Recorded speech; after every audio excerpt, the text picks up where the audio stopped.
주님이 정한 때까지, 당신을 만날 때까지 기다리겠소. 행복을 연습하겠소. 문 잠긴 동산이 되어 어딘가 있을 그대여. 기도하고 기다리네 오늘도 나. 스르르르 잠이 드네 주의 품에. 우물에 잠긴 물처럼 내 맘은 그대 것이요. 그대만 가질 수 있어. 오직 그대만, 오직 그대만 위해서 사랑하겠소. 내 맘을 노래하겠소. 그대를 기다리겠소. 주님의 때에 주님이 맺어주실 그대. 계절이 바뀌고 시간이 흐르고 내 몸에 휘장이 걷히고. 계절이 바뀌고 시간이 흐르고 빗장이 풀리고. 계절이 바뀌고 시간이 흐르고 내 눈에 휘장이 걷히고. 이제 난 보이요 그대가 보이요. 아름다워 그대 기다렸소.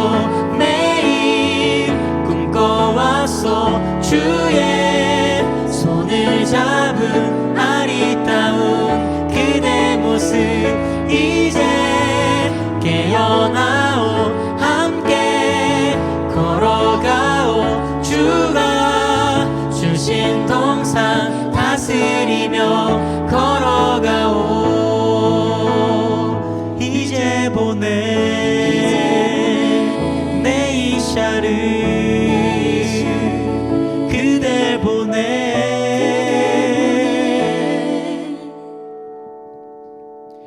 그대를 사랑하겠소. 딴 여잔 보지 않겠소. 수많은 여자 중에 그대가 내 여자라서 너무나 행복하오. 때로는 서툴지만 지금 난 배워가오. 사랑하는 방법은 당신을 존중하겠소. 딴 남잔 보지 않겠소. 그 많은 남자 중에 당신이 내게 와줘서 너무나 감사하오. 조금은 어색해도 지금 난 배워가오. 사랑받는 방법은 그 많고 많은 사람 중에 인생이라는 시간 속에서 지금 내 앞에 있는 그대 이제 알죠. 그 많고 많은 사람 중에 인생이라는 시간 속에서 지금 내 앞에 있는 그대 이제 알죠. 그 많고 많은 사람 중에 인생이라는 시간 속에서 지금 내 앞에 있는 그대 이제 알죠. 이시와 이샤처럼 우리는 만났었죠. 기대하고 기뻐하고 뿌듯해서 잠을 설쳐. 이시와 이샤처럼 주님이 맺어주신 나의 신부.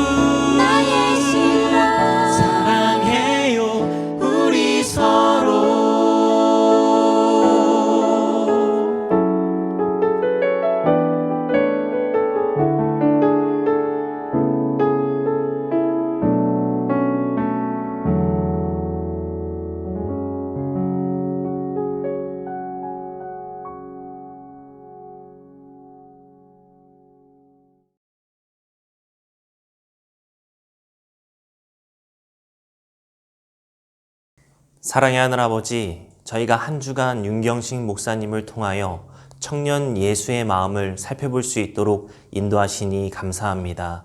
하나님, 우리가 들었던 설교의 내용들을 통하여 예수님의 마음으로 또 예수님의 삶을 닮아갈 수 있도록 인도하여 주시옵소서. 아버지, 사단은 우리를 어떻게 해서든 막으려 하겠지만 우리의 삶이 예수님을 향한 재림 청년으로서의 삶을 살아나갈 수 있도록 인도하여 주시옵소서. 부디 우리의 발걸음을 하늘까지 인도하여 주시길 바라며 사랑 많으신 예수님의 이름으로 기도드립니다. 안녕하세요. 예수 청년 여러분. 예수님처럼 살기를 희망하는 여러분 모두를 오늘 말씀으로 초대합니다. 오늘이 벌써 마지막이네요. 제가 목회를 하면서 청년들에게 꼭 해주고 싶었던 여러 가지 복음을 정리하여 나누다 보니 조금은 무겁고 어려웠을지도 모르겠습니다.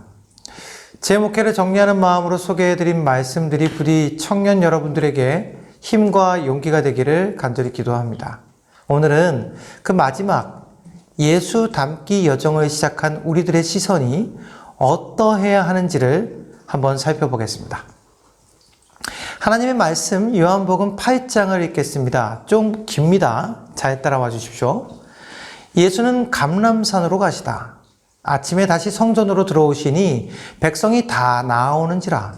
앉으사 저희를 가르치시더니 서기관들과 바리새인들이 간음 중에 잡힌 여자를 끌고 와서 가운데 세우고 예수께 말하되, 선생이여, 이 여자가 간음하다가 현장에서 잡혔나이다. 모세는 율법에 이러한 여자를 돌로 치라 명하였거니와 선생은 어떻게 말하겠나이까? 저희가 이렇게 말하면 고소할 조건을 얻고자 하여 예수를 시험함이로라. 예수께서 몸을 굽히사 손가락으로 땅에 쓰시니 저희가 묻기를 마지 아니하는지라.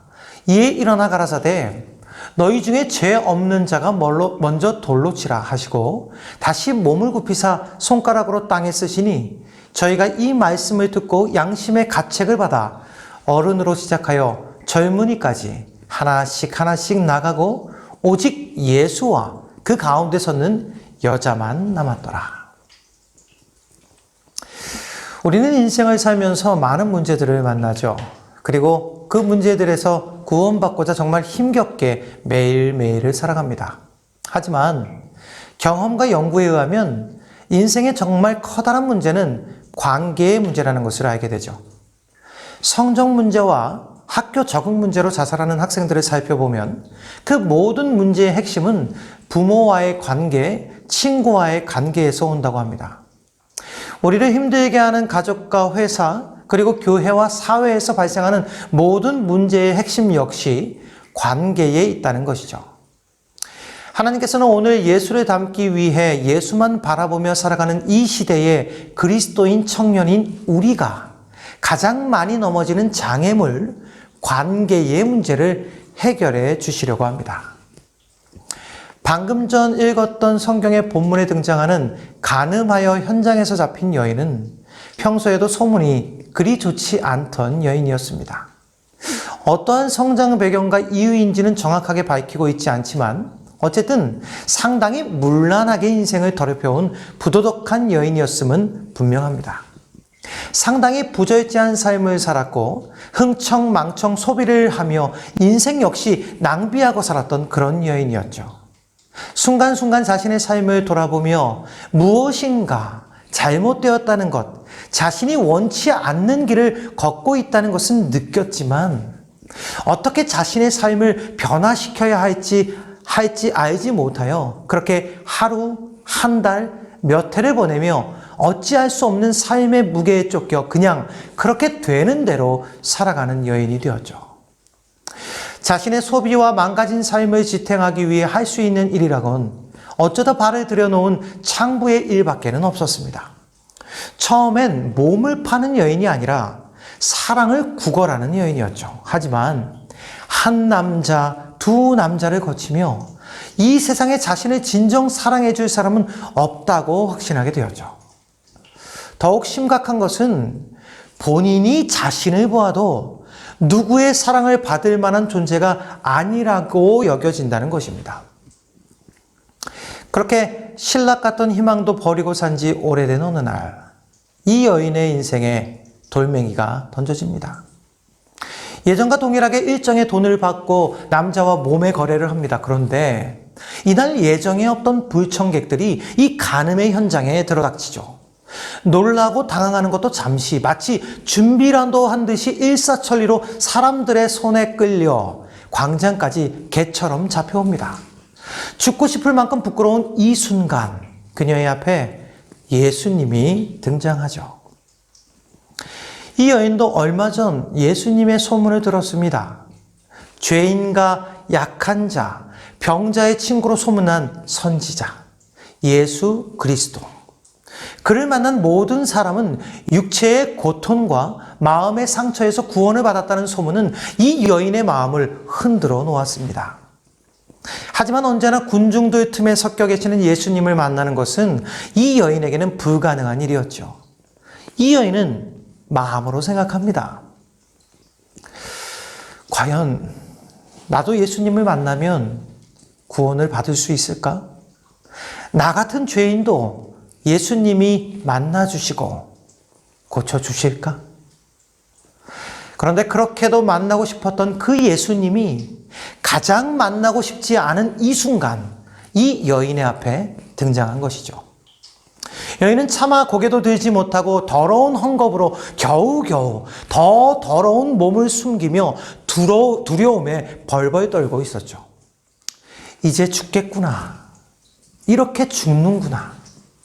이제 모두 끝이구나. 우리도 살면서 이런 경험을 해본 적이 있지 않나요? 이제 모든 것이 끝난 것처럼 암울하고 힘들었던 그때 말입니다. 친구들과 부모와 애인과 부부간에, 가족 안에서 우리는 종종 그만두고 포기하고 싶어질 때가 많습니다. 그때 우리는 어떻게 그 문제들을 해결해 왔나요? 도망치고, 포기하고, 그만두고.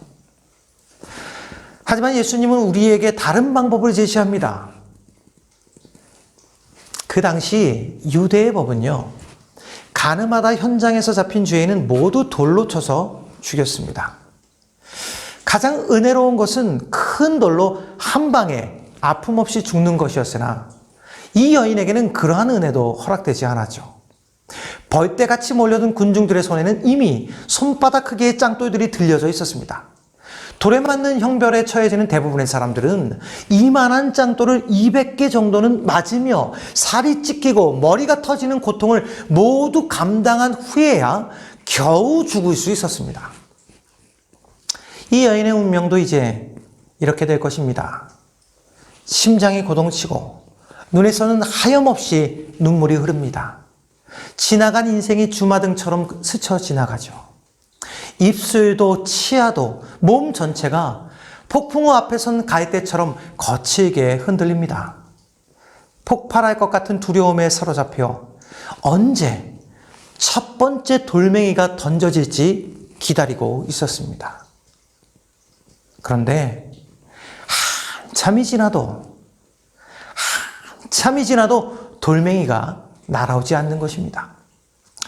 주위를 살펴보기 위해 얼굴을 들 용기조차 없어 고개를 가슴에 푹 묻고 땅바닥에 엎드려 있던 여인은 주위에 귀를 기울이죠. 그런데 이상한 소리가 들립니다. 슥, 삭, 슥, 삭. 마치 누군가 옆에서 손가락으로 흙바닥에 무엇인가를 쓰는 듯한 소리.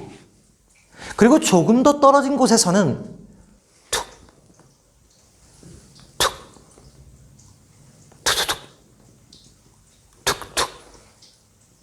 이 손바닥만한 돌멩이가 땅에 힘없이 떨어지는 소리. 그리고 조금 더 있으니 웅성웅성대던 주위의 소리가 완전히 사라집니다. 아주 고요합니다. 이상합니다. 대체 이게 어떻게 된 것일까요? 그때 그녀의 위에서 아주 부드러운 음성이 들립니다. 여자여, 고개를 들라. 그리고 나를 보라. 너를 고소하던 그들이 지금 어디 있느냐? 너를 정죄한 자가 없느냐? 용기를 내어 여인은 고개를 듭니다. 하늘의 배경으로 그녀를 쳐다보고 있는 예수님의 자비로운 얼굴이 보이죠. 그토록 보고 싶었던 그 얼굴이 지금 그녀 눈앞에 있습니다. 그리고 조심스럽게 주위를 살펴봅니다. 아무도 없습니다. 예수님과 자신 외에는 그 넓은 광장에 아무도 없습니다. 주여, 없나이다. 나도 너를 정죄하지 아니하노니 가서 다시는 죄를 범치 말라.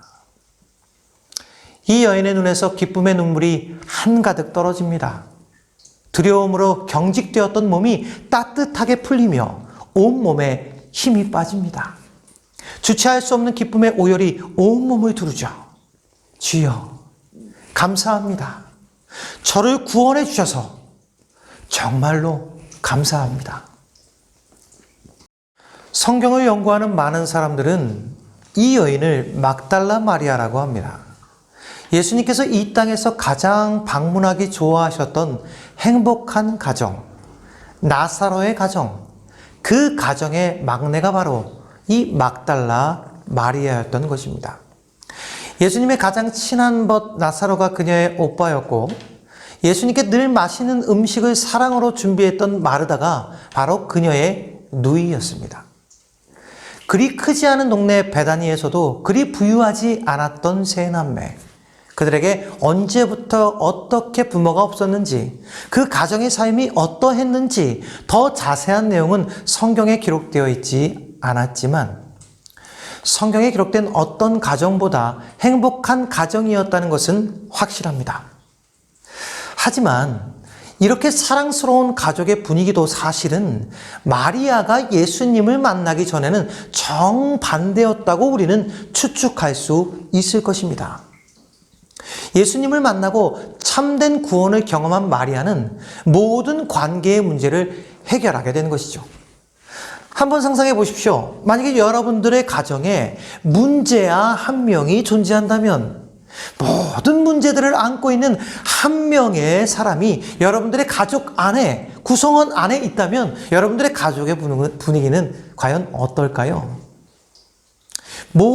동네의 모든 사람들의 손가락질을 당했던 부정한 여인이 만약에 여러분들의 동생이라면, 여러분들의 가족의 구성원이라면 정말 많은 문제들이 가족에 발생했겠죠?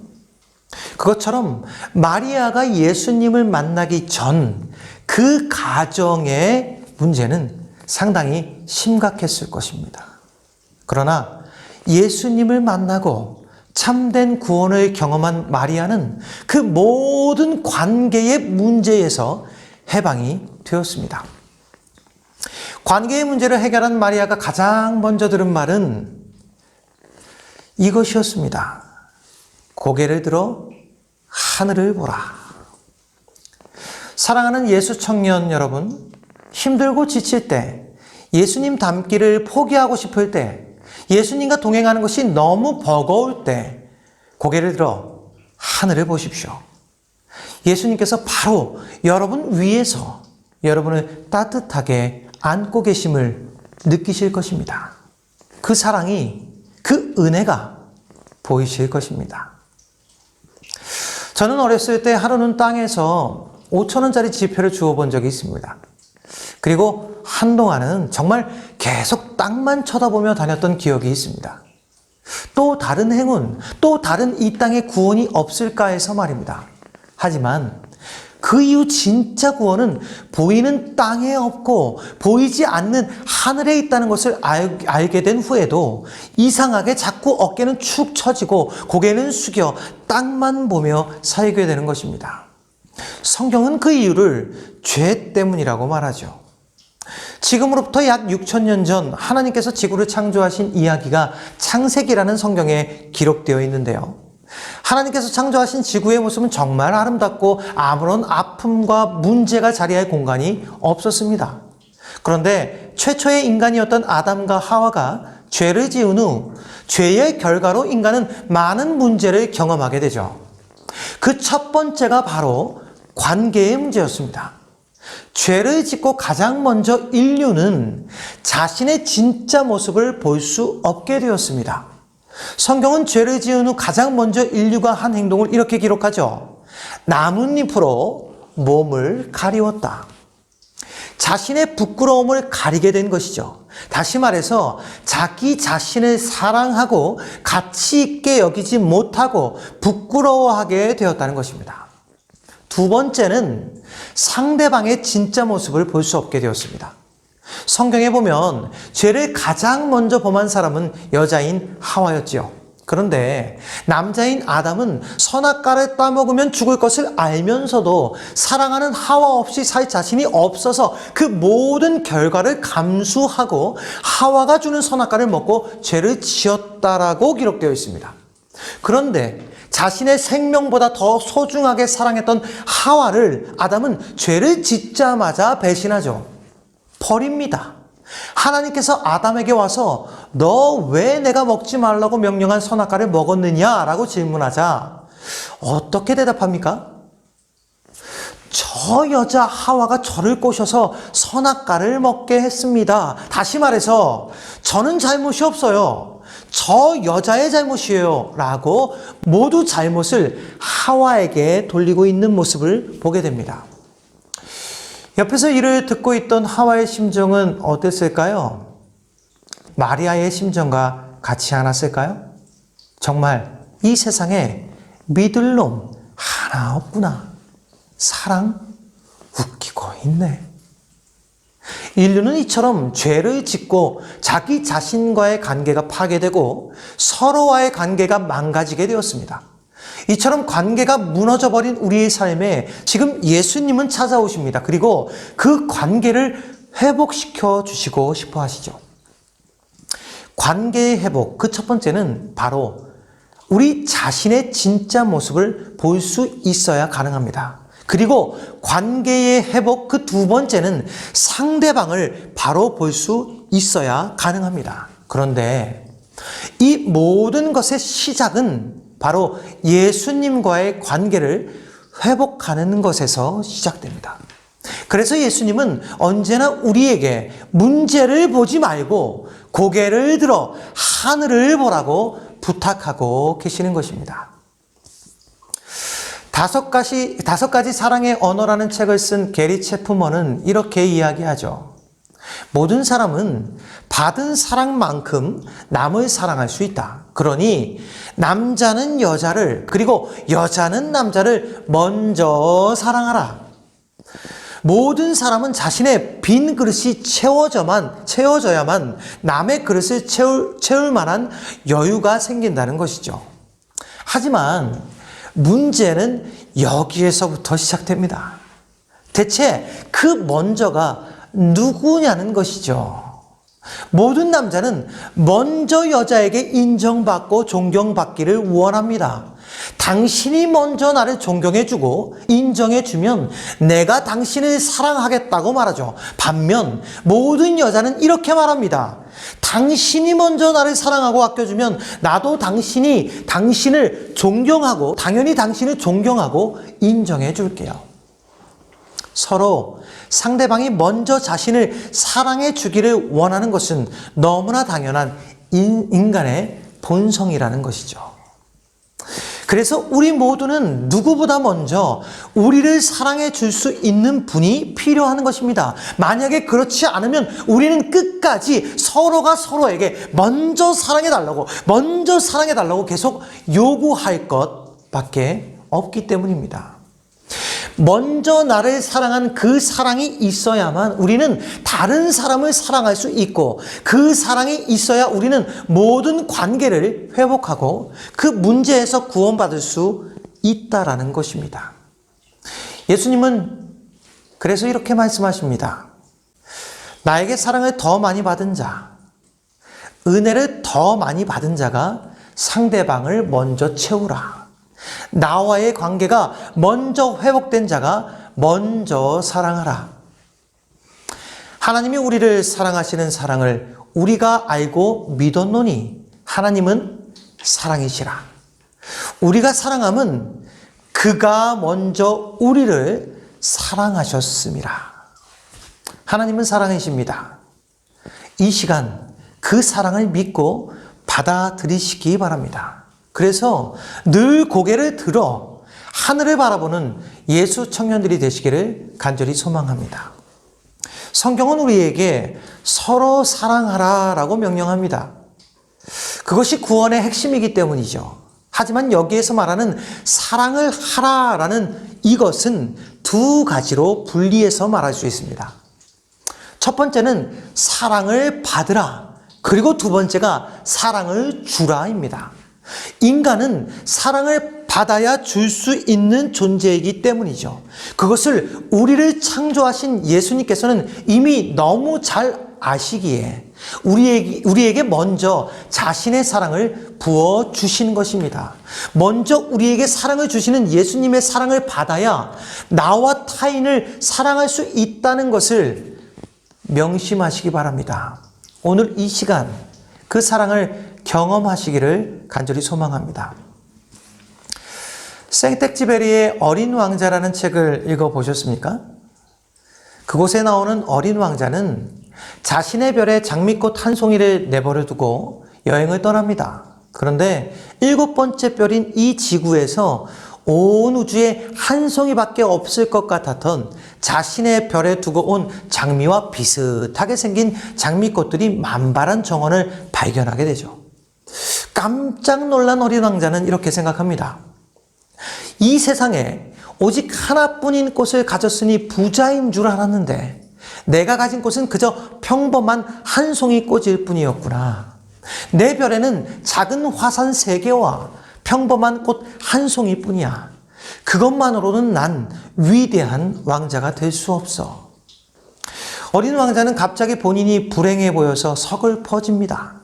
이렇게 실망하는 어린 왕자에게 지혜로운 여우는 비밀을 하나 말해주죠. 가장 중요한 것은 눈에 보이지 않는 법이야. 너의 장미꽃이 너에게 소중한 것은 그 꽃을 위해 내가 공들인 그 시간, 그 사랑 때문이란다. 너의 사랑을 부어 내가 길들인 꽃은 이 세상에서 그 장미꽃 한 송이뿐이지. 그러면 그 장미꽃은 평범한 그저 그런 다른 장미꽃이 아니라 너에게 하나뿐인 유일한 존재가 되는 거야. 자신을 초라하게 생각하고 타인을 평범하게 생각했던 어린 왕자의 마음에 이 사랑이 생겼을 때 그의 인생은 완전히 달라집니다. 관계가 달라지죠. 이것을 예수님은 이 시간 우리에게 알려주시기를 원하고 계십니다. 어린 왕자는 예전에 몰랐던 한 가지 사실을 알게 되죠. 이 많은 장미꽃은 사실 자신의 장미꽃과 다르다는 것을, 사랑을 하니 비로소 그 진리를 볼 수 있게 되었다는 것을요. 제가 지금보다 좀 더 어렸을 때 흥미롭게 읽었던 유홍준 작가의 나의 문화유산 답사기 서문에 이런 글이 적혀 있습니다. 사랑하면 알게 되고 알게 되면 보이나니 그때 보이는 것은 전과 같지 않으리라.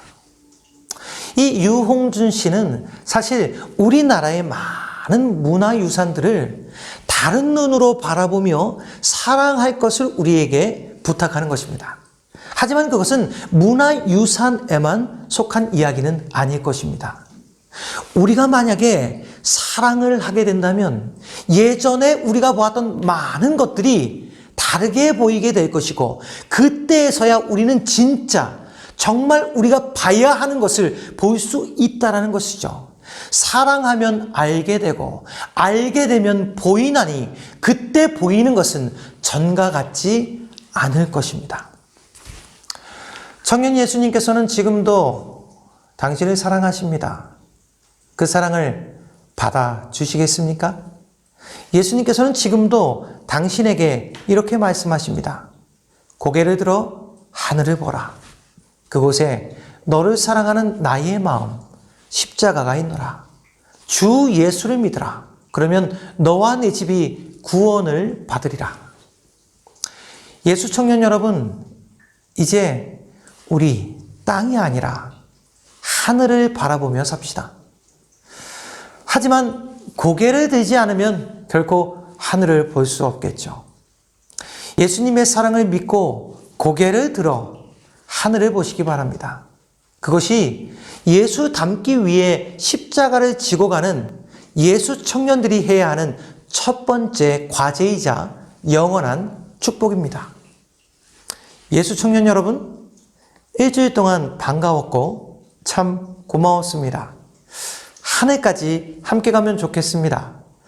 하늘에서 꼭 만났으면 좋겠습니다. 기도하겠습니다.